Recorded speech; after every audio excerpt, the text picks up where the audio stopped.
How young were you before you really started to realize, hey, my dad is Ricky Nelson? Well, I never really knew. I don't think the concept dawns on you when you're really, really little about the difference between stardom and, I guess obscurity. I don't know. I guess those are two extremes. I never really knew.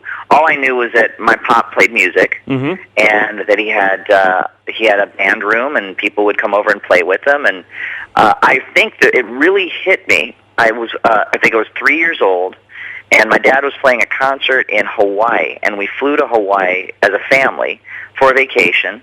And I remember them talking about, we're going to go to a show tonight. I thought, oh, wow, we're going to go to a show.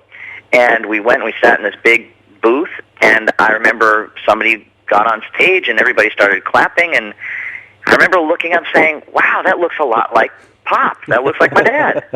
And he was singing, and I was like, wow, that is my dad. And everybody was happy and applauding, and that's kind of when I made the connection of, wow, this would be fun to do. I mean, I was that young. And so I guess I think it was about 3 years old. You know, to me it was always Pop. But I guess to a lot of other people, he seemed like he was their little brother. He was a rock star, all this kind of stuff. And it's, as I've gotten older, of course, I got to see what he meant to people. And it sure is, it's a real blessing. And, of course, at that point, he'd kind of gone past the teeny bopper stage, I guess, and he was Stone Canyon Band by that point, wasn't he? Absolutely, yeah. I mean, what we grew up with wasn't the teen idol phase of his career. It was the country rock phase of his career, and that's really in our DNA. We love harmonies, we love songs, and I love rock and roll and country music. So for me, it's been a huge influence.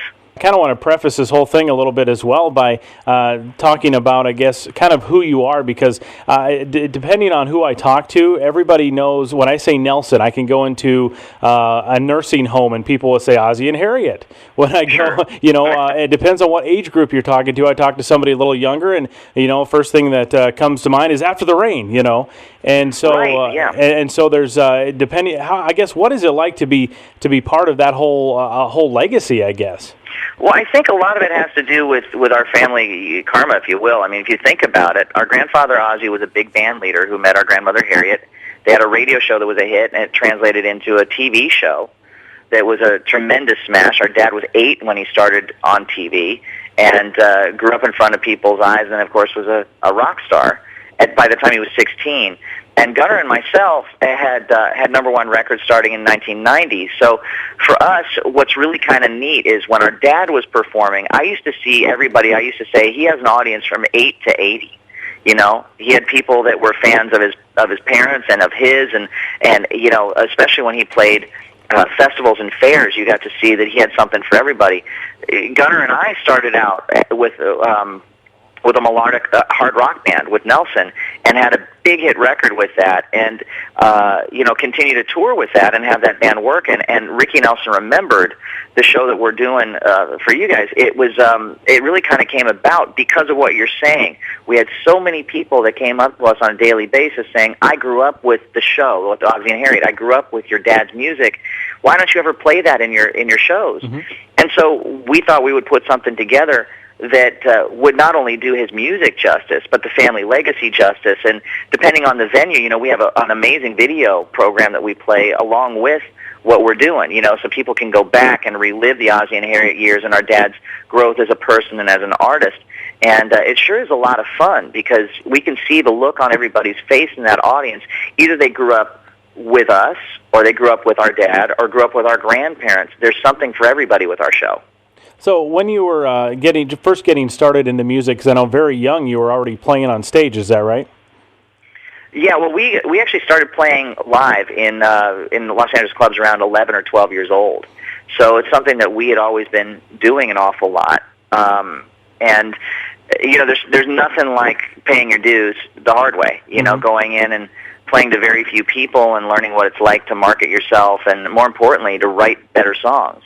And I think by the time it was a real blessing for us. We did that for a long time, and we formed bands, we broke them up, we did everything that people have to do, really, or more importantly had to do when we were doing it to get their break.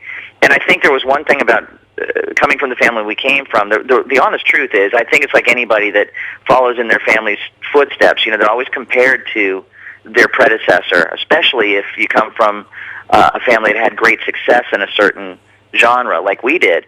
They kind of make it a little bit tougher on you. They want to see if you're made of the stuff, if you're the real deal. And I think that really made my brother and myself work harder. We really didn't have the luxury of learning on the job, you know what I mean? We had to kind of show up and be seasoned professionals. And fortunately for us, by the time our first record broke, that happened.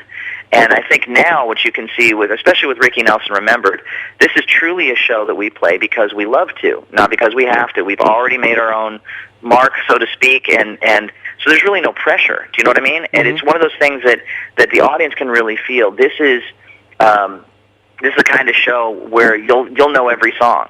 And we might play one or two of our hits, but this show really is about our dad's music, and I think people in Spencer are really going to enjoy it. Now, when you first started getting involved in music, was that, being from the family you're from, was it something you were kind of maybe urged into a little bit, or was it just completely your own love for it that got you started in it? Well, that's funny. Our mother, I always say this, our mother, if you asked her, she wished that we would have been anything other than musicians. I mean, she actually, I don't even know if she knew how hard she made it on us to even be able to rehearse and play. I mean, our equipment was moved, miles away before we were able to drive. And all this, I think what it came down to was, and you got to think about this, we grew up really in the 70s. And in the 70s, it was sex, drugs, and rock and roll. And that's what my mother had seen around our dad for a long period of time, and I think it left a horrible taste in her mouth. And as a mother, she was very protective of us. So we actually became musicians in spite of that. And Gunnar and I are I mean, I like to say it's just a personal choice, but, we're remarkably clean-living people because we saw so many people growing up that were affected by, chemicals and stuff like that we thought, man, life is tough enough. Just stay away from that stuff, and we did. And I think that it kind of focused us. We almost looked like it as we were athletes in training. And I think that the coolest thing was, I remember we were, if you fast forward, from the time we were growing up and really learning how to play, I remember we played a show at the Universal Amphitheater here in Los Angeles. It's a 9,000-seater, and we were fortunate to sell it out that night, and our mother came to the show, and she hadn't seen us play in 10 years since we're playing tiny little clubs. And I just remember that look on her face, and I think she didn't even say anything. I think what she was doing when she finally made it to that show was kind of acknowledge that, well, maybe you guys really can do this for a living. I think you guys got it together. And it's like anybody.